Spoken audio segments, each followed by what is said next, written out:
Welcome back to the Weekend Show. You're now watching the lifestyle segment. As I said a short while ago, the topic of discussion remains the End SARS, End Police Brutality and Bad Governance protest that is going on across the 36 states of the nation.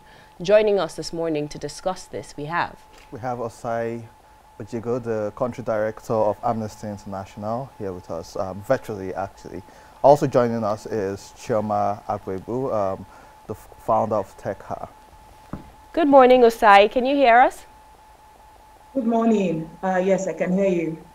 Osai, you've witnessed the protests going on across the nation regarding the End Police Brutality, End SARS campaign. I want to know, what is the official stance of Amnesty International regarding this protest?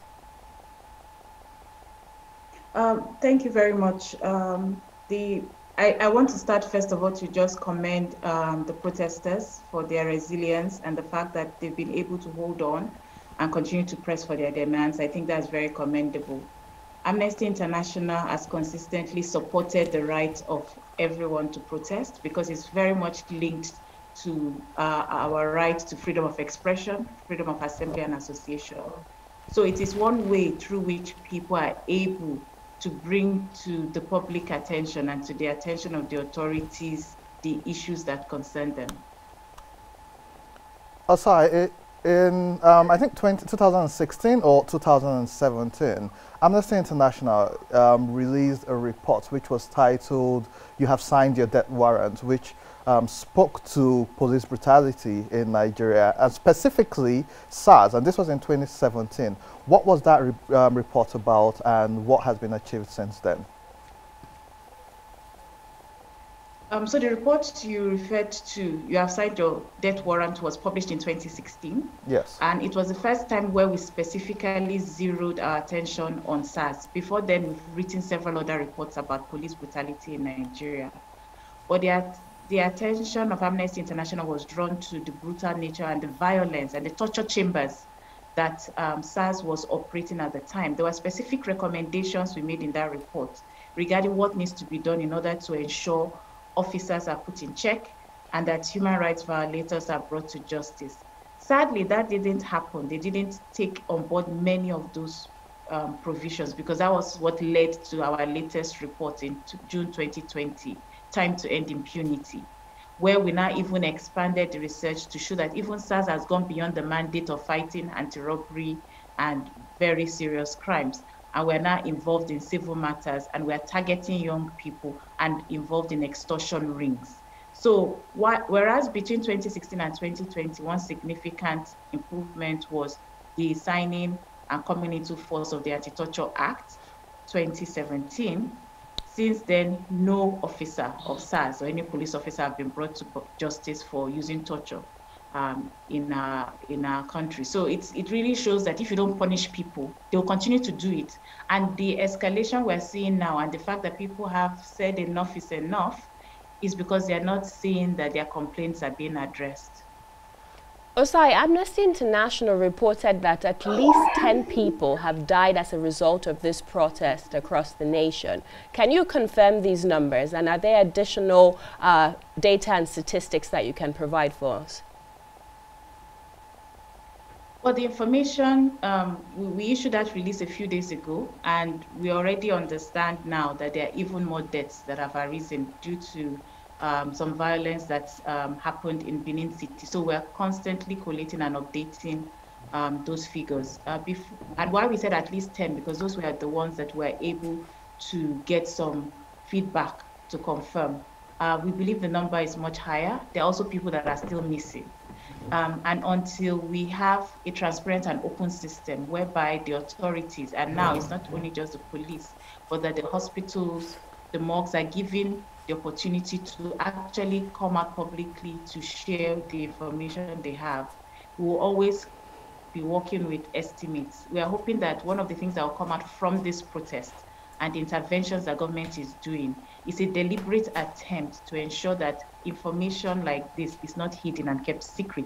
It will be one step to reconciling and ensuring that justice is served for those who have lost loved ones and to ensure that these sort of atrocities do not happen again. Okay. We have here Chioma Agwuegbo. In 2017, we saw the NSAS hashtag, and I was having this conversation with Osasu earlier, saying in 2017 I was invited to the police headquarters to train the 36 PROs of the police force on social media and communication. And 1 week later, SARS stopped me on the road and extorted money from me personally. And so I have experienced this. Now, in 2017, a panel was set up and there was no result. I saw yesterday that the Human Rights Commission has set up a new committee and your name was on that list. So this puts you on the spot. What exactly is going on and what are we actually saying? Okay, this kind of early morning sliding to be honest, 2017, a panel was set up, you know, recommendations were made and they were sent to the, you know, to the presidency. As we can all see and tell, those recommendations were not implemented. And I think Governor Wike of Rivers State said that yesterday. I think he was on AIT and he was talking about they're telling us to go to our states and set up 36 judicial panels, etc. But the one that we did, the recommendations we made and we sent to the, you know, to the IG and we sent to the presidency, none of them were implemented. As a matter of fact, some people who we recommended for prosecution and for them to be fired, they were promoted, right? And so I think the thing now is there is no trust, right? We have been told SARS has been disbanded, reconstituted, renamed, on all of, to be honest, like it's been like a cacophony of synonyms, right? But in all of that, nothing has happened. As a matter of fact, on Saturday, young people were out protesting in Abuja, which is their constitutional right. And the pronouncement was made that SARS had been disbanded. Yet, policemen, who I believe are under the same IGP, who announced that SARS had been disbanded and that protesters would be allowed to protest in peace, were shooting at protesters, live rounds. We're tear gassing protesters, right? We're spraying hot water on protesters. There are visuals all over social media. Up till yesterday, protesters in Benin got shot. All of a sudden, the police have, you know, it's almost like they don't see when bad things are happening. In Abuja, protesters had their cars vandalized. People were beaten. People have died. People continue to die. And so I think if you want people to get off the streets, you have to show some faith, right? And it doesn't help matters that the number of unemployed people in Nigeria, if they were to be a country, they'd be larger than Tunisia or Belgium. Right? So you have a whole lot of people who are unemployed. On the other hand, you have a lot of people who have employed themselves. And what you're saying is you don't care about these people. As a matter of fact, if you look at the stereotype, the people who are normally like arrested and prosecuted and tortured and extorted and brutalized, look at a Paystack that closed out $200 million a few days ago. One of their founders is the poster child for everything SARS would be looking for. Right? The hair, the nails, the makeup, everything. $200 million. That's more than, you know, that's more than the funds for like 2 or 3 banks at once. To be precise, that's more than the budget for education and health care. Thank you very much, man. So the thing is, are you going to create the enabling environment for young people to thrive? Or are we going to keep walking around fearing for our lives? We're not even asking you for light. I mean, we've given up at this point. People are just generating their own power. We're not asking you for water. We're not asking you for education. ASU's been on strike since March, right? We're not asking you for anything fancy. We're just saying, can we just be alive? And this is not just for men. It's for men and women alike. There are women with, you know, horrific stories of what SARS has done to them. As a matter of fact, when I'm driving at night, I'm more afraid of any policeman I'm going to meet on the streets than I'm going to be afraid of like anybody robbing me or anything like that. Because you can't tell. And so all of these calls for, you know, come, let's have a meeting, come, let's have a conversation and all those types of things. But you can see what we're saying on social media. You have aides, you have family members. Worst case scenario, you have sycophants. Let them tell you. And so keep faith. If you tell us you've disbanded SARS, if we're telling you your people are still shooting us, do something. According to social media, Soros, okay. Right? You can't just sit down and be saying, we've disbanded, but people are getting killed. I know someone who was beaten. Right? She was beaten, her glasses were broken, her phone was broken. This is a girl. There are visuals of 6, 7 policemen beating women. There are visuals of the police slapping an aged woman because they were framing her son for murder. And I think it's incredible that in 1 week, young Nigerians have literally set up And a structure that is so perfect brings tears to my eyes. From feeding protesters across the country, this is like 23 states and counting, to legal, providing legal, where we have legal counsel, legal aid council, we have all of these, you know, bodies that are supposed to take care of legal provisions, to providing security. Right, young people are now providing their own security and because cleaning up after themselves. It's, you know, it's almost ironic because the police are supposed to protect us, but we're now hiring security to protect ourselves from the police who should be protecting us. It's wild. Yeah, Chioma, let me interject. So I completely agree with you. There's a huge trust deficit between government and the citizens. But I start to think now, this panel that the Nigerian National Human Rights Commission set up, and you're a part of it, are these sustainable ways and sustainable steps that we need to take so we can come to the table and start to rebuild trust? Are these ways that we must, because I've heard the engagement on social media, we don't want to sit down, we're tired of talking, we want to see action, we have no leader. But without a leader, how do we draft the solution to building trust moving forward? It's a bit of a tricky question, and it comes back to the thing about trust, right? Because we have seen movements rise and die on the altar of leadership, right? Where one person is saying one thing, another person is saying another thing. I remember Occupy Nigeria 2012. I was in London and we had planned it, and we had told ourselves no one's going into the Nigerian High Commission before the day. We are just going to converge there and do our protest and stand in solidarity with Nigerians. And on the morning of the protest, we got there, it was freezing cold. And I remember this because I had to take the earliest train because I didn't have money. So the earliest train was cheaper. So in that freezing cold, we got there, we were standing outside and everything, and then the High Commissioner didn't come out. And so we're like, you know, agitating, blah, blah, blah. The police was there, they'd cordoned us off, they were directing commuters, they were ensuring that people were fine. I think I remember somebody fainting and the police performed first aid, same police. And at a point, we're like, why isn't this guy coming out? And then some press people told us, oh, but some of your leaders have spoken to him.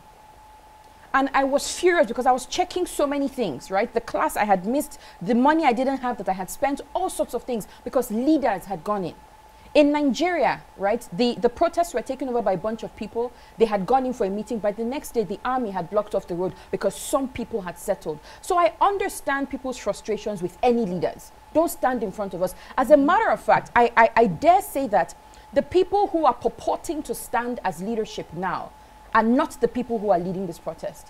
Do you know who's leading this protest? Young people, people under 30. Which is why every time I'm told, oh, can you? And I'm like, no, there's a bunch of people who have been on the streets since Friday last week who should be given the platforms to express themselves. They're the ones who are getting arrested. It's not 50-year-olds that have to deal with SARS. Those ones, they're greeting them, good evening, ma, good evening, sir. Right? It's not 40-year-olds. It's these young people, right? And so with the NHRC setting up, and I'm going to come back to this question because I think if I don't answer it, you're going to come back and ask me in a different way. With this panel that the NHRC has set up, I think there's an opportunity, right? I remember that in 2019, we were protesting for the Abuja police raids on women, right? Where policemen were, you know, where security forces were snatching women off the streets, extorting them, raping some of them in the name of cleaning the streets and, you know, ridding the streets of prostitutes. And we did that protest, and a panel of inquiry was set up. And I remember that, you know, the NHRC set up this panel and they were going around the country. And of course, COVID affected, you know, some of those things, even though they had done some trips. Now, I don't work for the NHRC. I don't hold brief for the NHRC. But I do believe that there's an opportunity for I don't know if it's not truth and reconciliation, but I think it's like justice, for justice to be served. Because you can't tell me that you are listening to young people and you're sorry. I saw the Vice President's tweets last night, if people are not getting punished. In Lagos, we're starting to see the people who beat up women have been arrested, they've been court-martialed. They're young people who are actually attending court and watching that happen. That's what we want to see, right? But you can't tell me that you've disbanded SARS and then you can't punish the person who shot Jimo Isiak. You can't, do you understand? There was somebody who was shot, a driver. We need to see those types of punishments. Once we see, you parade them. Because it's the same way you guys parade young people, parade these few bad eggs. Should they say they're few? Once you start parading them, you see that it's, you know, it's the whole poultry that's rotten. So parade them, keep faith with Nigerians. Let them see that you actually mean what you say. That way, any panel you're setting up will be fruitful. Otherwise, we'll be doing this dance. And have they seen how much young people have raised in 10 days? They can sustain these marches for the next month, for the next 2 months. I want to bring Osai back. And like Chioma has rightly said, I must commend the efforts of young people, the likes of FK, the likes of Adetola, and several people to mention. And while we do that, we also remember the names of people who have been killed. We remember people like Chijoke, we remember people like Jimo, and many others. Linda Igwetu. Exactly, and so these are real people. And just like you rightly said, we've heard that 37 police officers have been fired, but we don't even know any of their names. Now, Osai, you said that some recommendations were made in 2016 and also in June 2020. Those people who are in power supposedly watch TV, since most of them are not on social media. What are those recommendations which Amnesty International has made? So maybe they would listen here, which is on a public platform, and take that also into consideration. What were those recommendations, some of which you could mention?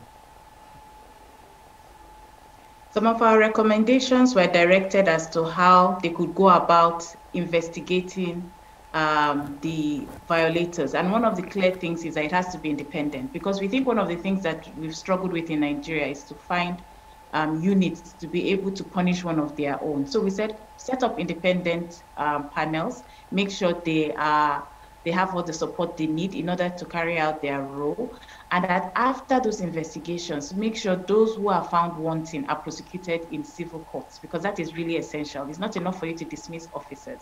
If those officers have done beyond something that you call a breach of discipline, but have actually committed crimes, like killing other people, like using torture, then you need to take them to court and let them face the music there. So that was one. The second thing was also around the issue of inspection and access to the facilities of SARS and other police units. You find that there are some of these secret dungeons that exist where a lot of harm has been perpetrated. But in order for us to understand what purposes they were for, and to gather evidence in order to show, look, this is the practices they have, these are the equipments they use in order to torture people. Those facilities need to be open to independent monitors, to the National Human Rights Commission, to civil society organizations who work in the area of police accountability. The other thing was also around training, as well as access to proper monitoring of the officers that you've trained. We've had, the police have had training on human rights by so many donors and so many partners. But how is that impacting and improving the way they police people and the way they practice on the streets? So without any sort of information, it's difficult to see and understand how to tackle the problem. And most importantly, the complaints that they've received, how they can ensure that oversight bodies are able to do their job and are able to take the steps necessary in order to enhance safety and security for everyone. And just to clarify also that the Presidential Panel on SARS was set up in 2018, and they submitted their report to the President sometime in February 2019. And in that report also, specific officers, according to the speech of the Executive Secretary at the time, were named. So if they already have those, they can start even with those names that they already have that are named in that report and begin those investigations. And like Chioma rightly said, the officers that were responsible for the killings that have happened, even in just these protests, they can be brought to book. We support the idea of immediately starting the investigation, which you do not need a panel for, because you know the date of the incident, you can arrest the offending officer, and then immediately charge them to court. Our law says you must charge someone to court within 24, 48 hours, depending on the proximity to a courtroom. So that needs to be done. We do not support parading of suspects because there's a presumption of innocence until proven guilty. But if people see you actually charge someone to court and they're in court and they know the a charge sheet, that is something that they will gladly share and say, oh, this officer is being charged, let's go and monitor this case.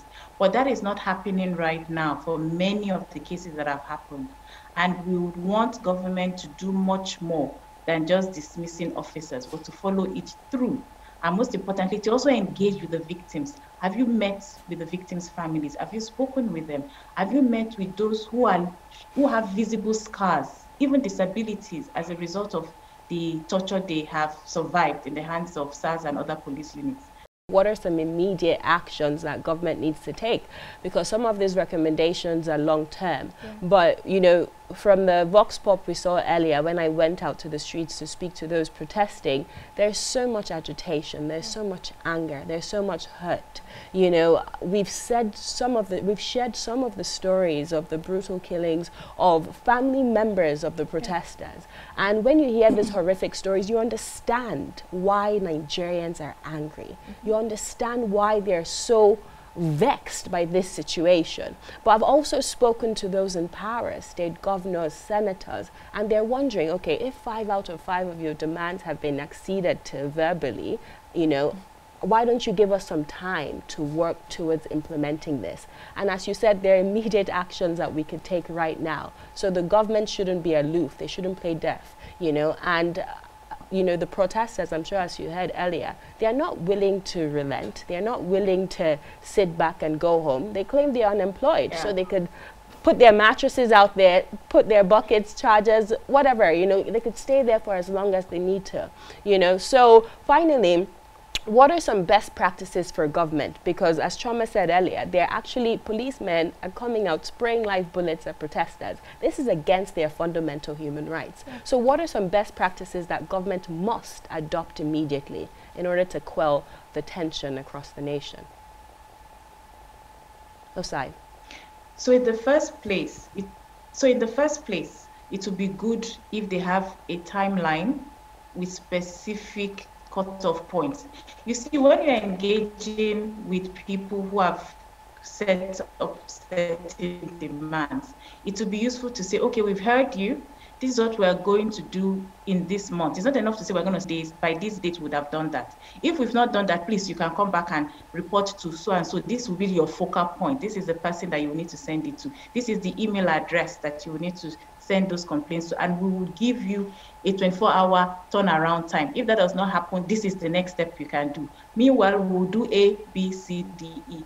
At this time, put a time to it and put concrete actions and identify focal points at state level, federal level that people can approach. The second thing is that the use of force and the firearms in this protest just shows the huge work the Nigerian police still needs to do. The UN basic minimum standards on the use of force and firearms by law enforcement has stated clearly that force is as a last resort. You have peaceful protesters. There's nothing, nobody's life is in danger, and you are firing at them. That is illegal, it's wrong, it's unlawful. And we need to now begin to hold the police accountable. If the use of force is not legitimate, it's not proportional, then you need to address that issue. It now becomes sending people back for reorientation, but most importantly, ensuring that those basic minimum standards are met. Otherwise, people will keep getting killed, especially in situations that they could have better controlled and managed. And finally, human rights is the basis for everything that we need to do. Right now, the government needs to make sure that they are talking about the rights too of the protesters and the rights of everyone in Nigeria, and committing that they are going to hold on to those rights. And whatever panels, whatever structures they're building, they need to make sure that it's inclusive. I want to see gender representation, want to see youth representation. We don't want any man panels anymore and any man inquiries. I want to make sure that they are going right and identifying the right people. So sometimes when they even call civil society, which civil society organizations are those people representing? We want that named, so that people know how they can hold others accountable. We don't want you to just pick someone because you feel comfortable with them. We want you to be able to identify those who've been working in these areas and the young people that have been on the streets, and women, mothers, sisters who have lost loved ones should be in whatever consultative meetings and panels they are setting up, for that to be inclusive and for decisions to be holistic and actually addressing the needs of everyone in the population. Thank you so much, Osai. Chioma, I'll give you the final question. Osai has spoken to how government should and can act right. Young people are out protesting, and to ensure that there's credibility and sustainable change, what should young people do right so this doesn't escalate? So we know when we can say we are fine, and we also know how not to be violent as this is going on. What should young people do? Because some people are out protesting right now as we speak and may continue. how do they need to act right as this continues, just so that the whole movement isn't discredited? So the first thing to say is that young people are doing everything good they should be doing right now, right? So I'm just going to say maintain the status quo. People are going out, they're singing, they're saying the names of people who have been killed. They are saying things like, what do we want, end SARS? I don't see anything wrong in that. They're educating commuters.